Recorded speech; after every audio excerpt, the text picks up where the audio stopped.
pourquoi vous devriez arrêter d'utiliser des applications de rencontres. Stop, stop, stop, stop. Ça suffit. La façon dont nous utilisons les gens, dont nous utilisons les applications de rencontres doit changer. Ça n'est plus possible. Bonjour les amis, c'est Stéphanie de Liberté TV. Aujourd'hui, on va parler de relations amoureuses et des applications de rencontres. Alors sur cette chaîne Liberté TV, on parle de développement personnel, de spiritualité, de développement spirituel, de plein d'autres sujets. Et aujourd'hui, j'avais envie de vous parler de quelque chose qui nous touche tous, surtout lorsqu'on est célibataire, et bien ce sont les applications de rencontres. Alors pour définir un petit peu le contexte, on va partir du principe qu'on est célibataire, qu'on recherche une relation amoureuse monogame et que voilà, on est une personne plutôt bien intentionnée qui n'a pas l'intention de nuire, qui cherche vraiment l'amour et qui a envie de trouver un partenaire qui lui correspond. Dans cette vidéo, je vais parler de raisons qui font qu'en fait, il faut arrêter d'utiliser les applications de rencontres. Je n'ai pas la science infuse ni la vérité absolue, donc je vais partager seulement mon point de vue. Bien sûr, vous pourrez avoir une opinion différente, mais dans tous les cas, il y a certains faits, il y a certains points particuliers que je souhaite aborder dans cette vidéo. Alors, vous êtes peut-être comme moi, célibataire, vous avez le cœur à prendre, vous recherchez un partenaire, vous avez envie d'une relation stable, qui vous apporte de l'amour, qui vous apporte du respect, dans laquelle vous pouvez vous épanouir avec un partenaire. Vous avez à votre disposition tout un tas d'applications, de rencontres, je ne citerai pas les noms, et vous avez testé un petit peu tout ce qui existe. Les applications de rencontres ont vraiment vécu un boom en fait autour de l'année 2012. À partir de là, c'est vrai qu'on a commencé un petit peu à dématérialiser la rencontre et à se retrouver en ligne dans du virtuel au lieu de simplement aller parler à quelqu'un dans un bar ou dans une soirée ou un événement particulier. Tout a changé, notre mode de communication, notre mode de relation, la façon de relationner aux autres, je ne sais pas si ça se dit en français, la façon de communiquer avec les autres a complètement changé. Le monde des rencontres a complètement évolué et ça n'est plus ce que c'était avant, c'est tout à fait ok. Le seul problème, c'est que cette façon de rencontrer de nouvelles personnes, eh bien finalement crée pas mal d'impacts négatifs sur la psychologie et l'état de santé mentale et émotionnelle de chacun. C'est ce dont je voudrais parler aujourd'hui dans cette vidéo. Premièrement, l'illusion d'avoir un choix infini en face de nous. Les applications de rencontre nous donnent l'impression qu'on a beaucoup d'options, qu'on a beaucoup de choix, qu'il y a plein de personnes en face de nous et qu'en fait on va pouvoir choisir. Finalement, chaque personne devient interchangeable. On peut très rapidement swiper, commencer une conversation, s'arrêter en plein milieu, ne plus répondre à la personne et commencer à discuter avec une autre personne. On peut aussi décider d'interrompre la conversation de manière violente, sans dire au revoir, sans donner un contexte, sans expliquer pourquoi on n'est plus intéressé par la personne en question. L'impact négatif que ça a, le fait de pouvoir changer de personne comme ça et d'avoir un choix infini, c'est que ça donne l'impression que les relations peuvent être interchangeables. On peut vite passer d'une personne à l'autre. Ça fait que les efforts investis dans les relations diminuent. On ne fait plus autant d'efforts qu'avant, on ne laisse plus le choix, la possibilité à l'autre de nous montrer un petit peu plus qui il est. Et surtout, au moindre problème, on passe vite à autre chose. En bref, les vraies connexions, le réel dans la vie physique, ont perdu de la valeur. On croit que c'est normal de parler derrière des écrans interposés. L'écran crée comme une espèce de barrière de protection où on va finalement dire ce que l'on a envie, quitte à blesser la personne en face de nous. La personne en face de nous n'est plus un humain, mais c'est finalement quelque chose. C'est un objet, un produit, juste un profil avec quelques mots sur sa fiche. Alors qu'en réalité, il s'agit d'une personne avec des sentiments, avec des émotions, des blessures et un cœur. Deuxièmement, la culture du sans-engagement. Les applications de rencontres ont favorisé ces dernières années une culture en fait de la rapidité. On va vite créer une connexion émotionnelle avec l'autre et on va rapidement passer à quelque chose de physique. On va rapidement aussi, vous avez certainement remarqué, commencer à éveiller des blessures chez l'autre et des blessures en nous-mêmes. La culture du sans-engagement augmente. Auparavant, lorsqu'il n'y avait pas les applications de rencontre, eh bien, on s'engageait un petit peu plus dans la relation, on mettait du temps, de la patience, de l'énergie. On attendait de voir où ça amenait. Aujourd'hui, eh bien, on n'en est plus là. Beaucoup de personnes ont été blessées précédemment dans des rencontres précédentes et elles ont tellement reçu de non et tellement d'invalidation que maintenant, en fait, qu'est-ce que les gens cherchent à assouvir? C'est un besoin physique. Donc, on est dans une culture du hook-up, du sans-engagement, où on va moins créer de connexion émotionnelle et on va plus juste créer de la connexion sexuelle, connexion physique. Ça crée un désengagement au niveau de la connexion naturelle qui se faisait auparavant et des relations avec moins de connexion émotionnelle profonde. Ce qui a pour conséquence de renforcer en fait la culture un peu narcissique, la culture de l'image qu'on a un petit peu avec les réseaux sociaux depuis quelques années, ce qui fait qu'on va utiliser l'autre pour satisfaire son propre plaisir et éviter d'avoir des relations durables. C'est devenu presque normal d'afficher clairement ses intentions sexuelles. Je ne recherche que de l'intimité physique, je cherche du casual, du fun et j'ai juste envie de m'amuser sans engagement. Je vois tous les réfractaires me penser « Ah ouais, mais il n'y a pas de mal à se faire plaisir et à rechercher seulement une connexion sexuelle si la personne en face est consentante. » Oui, tout à fait. La seule chose, c'est que ça modifie profondément en fait la façon dont on vit les relations amoureuses dans notre société de nos jours. Et ça a compliqué beaucoup les relations entre individus. Troisièmement, la disparition des rencontres organiques, c'est-à-dire naturelles. Vous savez que l'on vit avec ce champ électromagnétique autour de nous, que l'on appelle l'univers, que l'on appelle l'énergie, certains l'appelleront Dieu, alors sans les dogmes religieux, la loi d'attraction, pour but de nous faire matcher dans la vraie vie avec des gens qui vibratoirement nous correspondent ou qui nous correspondent moins et dans lesquels on va devoir faire un travail sur soi. Le fait d'utiliser la technologie et de swiper comme ça indéfiniment fait qu'en fait, on ne laisse plus à la vie le choix de nous proposer des personnes.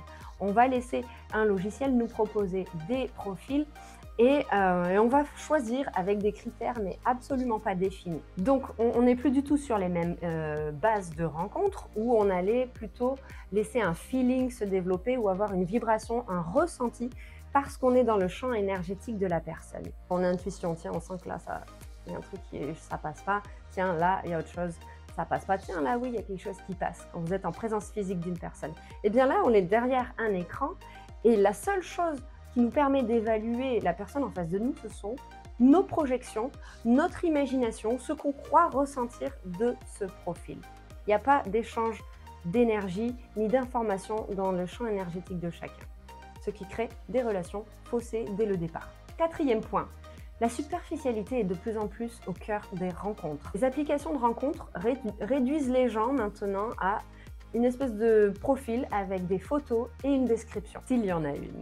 Parce qu'en général, elles sont plutôt sommaires et on ne sait pas quoi mettre dedans parce que finalement, on ne se connaît pas soi-même. Vous l'avez peut-être remarqué, vous ne savez pas quoi mettre quand vous voulez vous décrire. Et la personne en face, pareil, ne se connaît pas très bien, donc c'est difficile de se décrire quand on n'a pas une bonne connaissance de soi.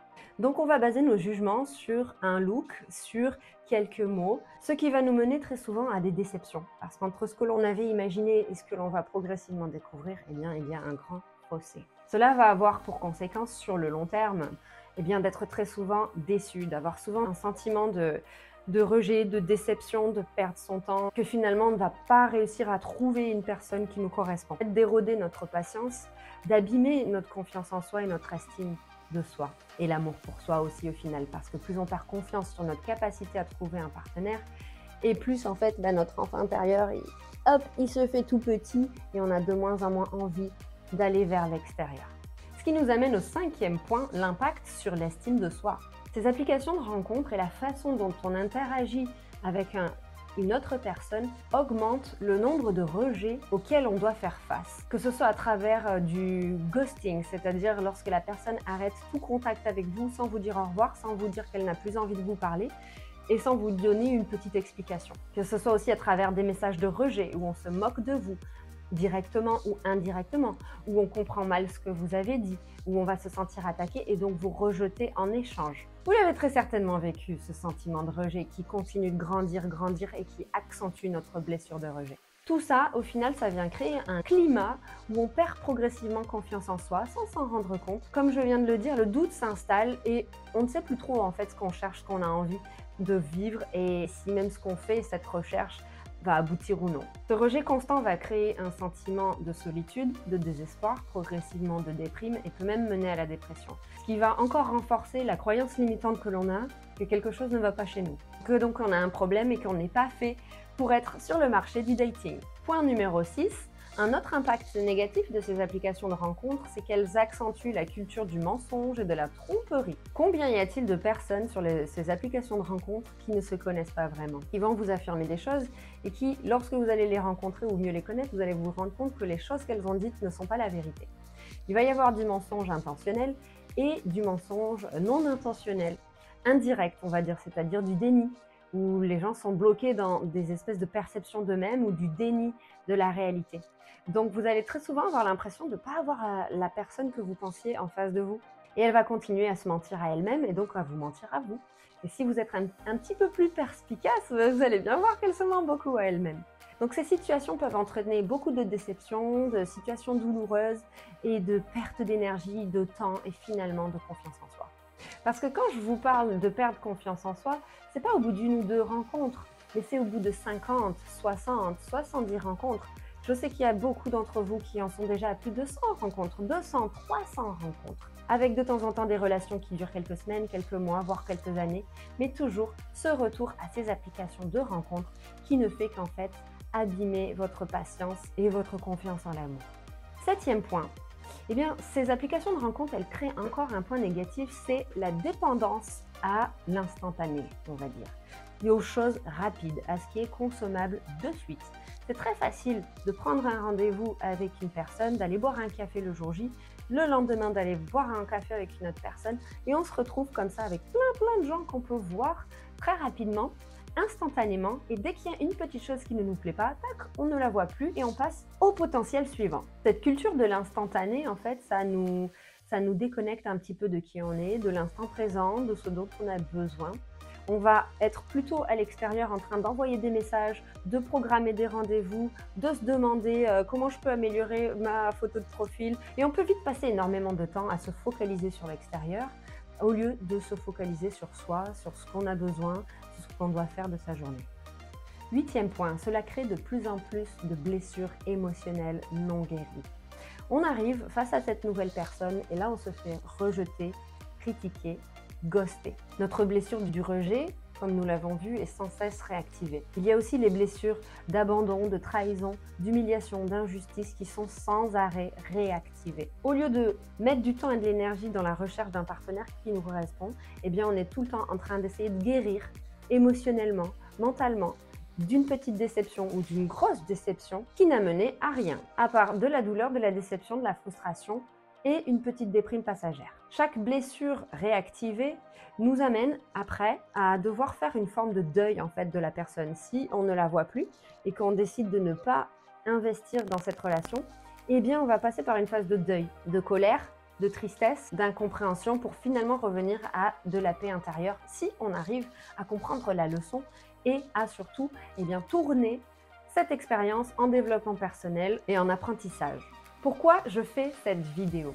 Alors je pourrais continuer de vous énoncer plein d'exemples sur l'impact négatif des applications de rencontres. Cependant, je ne vais pas le faire. Mon intention aujourd'hui avec cette vidéo, c'est de tirer la sonnette d'alarme. Tirer la sonnette d'alarme avant qu'il ne soit trop tard. Notre société se dirige vers une société narcissique qui est tellement blessée à l'intérieur, qui a tellement de blessures émotionnelles non guéries, qu'en fait, il faut arrêter avant que le dommage ne continue. Donc, cette vidéo ne va pas vous dire d'aller vers des rencontres naturelles, ce qui est l'opposé d'aller vers du virtuel, mais je vais plutôt vous conseiller 3 choses qui, pour moi, sont les choses vraiment primordiales si on veut faire évoluer la conscience collective de notre humanité. La première chose que vous pouvez faire, comme je viens de le dire, c'est d'arrêter d'utiliser des applications de rencontres. La deuxième chose que vous allez pouvoir faire, c'est vous recentrer sur vous, c'est-à-dire arrêter d'aller diffuser cette énergie blessée. Entamez le travail de guérison de vos blessures émotionnelles et faites une année entière sabbatique du cœur. C'est-à-dire pas de relation amoureuse pendant 1 an, apprenez à vous connaître et à guérir ce qui a été traumatisé et bafoué et qui a besoin d'attention. Il faut vraiment 1 an pour se remettre et pour apprendre à se connaître. Une fois que vous avez appris à vous connaître et que vous êtes beaucoup mieux à l'intérieur de vous, ça nous amène au 3e point qui est de vous éduquer et de vous informer avant d'utiliser des applications de rencontres. Qu'est-ce que ça veut dire? Ça veut dire déjà comprendre vos besoins. Qu'est-ce que vous recherchez dans une relation amoureuse? Quels sont les critères déterminants qui vont faire que vous allez être compatible avec une personne ou non? Devenir conscient de vos besoins, de ce que vous pouvez apporter et de ce que vous ne tolérez pas. Et croyez-moi, ça s'apprend, mais ça ne s'apprend pas en 1 mois, il faut au moins une année pour revenir dans cette énergie de centrage et pour connaître ses besoins et ressortir dans le monde des applications de rencontres de manière saine et équilibrée. Voilà, c'est ce que j'avais envie de vous partager aujourd'hui. Je me suis aperçue que ma caméra chauffait, donc j'ai changé de caméra. Cette vidéo, je vous la partage de tout mon cœur pour pouvoir en fait vous ouvrir les yeux sur le mal en fait qui est causé sur notre conscience et sur notre façon d'être. Si l'on veut faire évoluer les choses, si on veut pouvoir trouver l'amour, le respect dans une relation amoureuse, il faut d'abord retourner à l'intérieur de soi et, comme je viens de le dire, s'éduquer, s'informer, apprendre à faire les choses différemment. Je ne vous dis pas d'arrêter le dating jusqu'à la fin de vos jours. Je vous dis juste de reprendre votre responsabilité, d'aller guérir ces blessures et d'arrêter de les infliger aux autres. Donc si vous avez envie un jour d'être épanoui dans une relation amoureuse, de trouver un partenaire qui vous correspond, de savoir poser des limites saines, de comprendre vos besoins pour pouvoir les exprimer à autrui, eh bien je suis là pour vous. Si vous avez envie d'avancer sur ça, et je vous mets vraiment ce challenge de prendre une année sabbatique pour vous, pour mieux vous connaître et pour guérir de ces blessures émotionnelles, eh bien vous avez toutes les informations ci-dessous dans la description. Vous pouvez me contacter ou non. Vous avez le choix d'avancer avec moi ou non. Mais dans tous les cas, arrêtons tous de faire du mal autour de nous à cause de ces applications de rencontres qui promeuvent une culture de l'instantané, une culture du hook-up, une culture de la gratification immédiate. Ça suffit, ça doit s'arrêter. Je vous embrasse très très fort. En attendant, prenez soin de vous et je vous dis à bientôt pour une prochaine vidéo.